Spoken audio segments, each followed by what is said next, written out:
President Trump's efforts to shrink the trade deficit with China through tariffs might work eventually, but in 2018 all it delivered was the largest annual trade deficit between any two nations ever. See, U.S.-China trade isn't well balanced. I know that, you know that, but you might not know that it just got worse.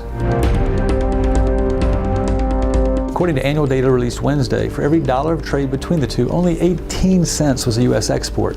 It's pretty paltry, right? It's the lowest percentage in a decade, in fact. To provide some context, the U.S. average with the entire world is 40 cents on the dollar. But wait, it gets worse. China and the United States set a world record in 2018 for the largest trade deficit between two countries in history at about $419 billion.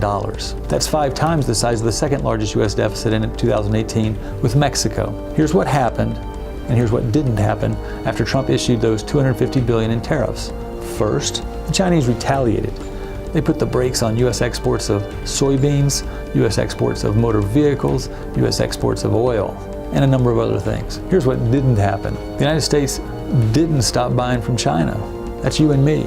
Computer imports up, furniture imports up, TV and monitor imports up, motor vehicle parts up, video game consoles up, and one more thing. The United States and China fell about $2 billion, remember that number, $2 billion short of breaking the record for the most trade between two countries ever, a record set by the United States and Canada in 2014. Until November, it looked like China and the U.S. would set that record. Then in December, U.S. exports to China fell more than $4 billion. No record. Trump's trade war might work yet, but it appears the hardest part will be getting Americans to keep their wallets and purses tucked away.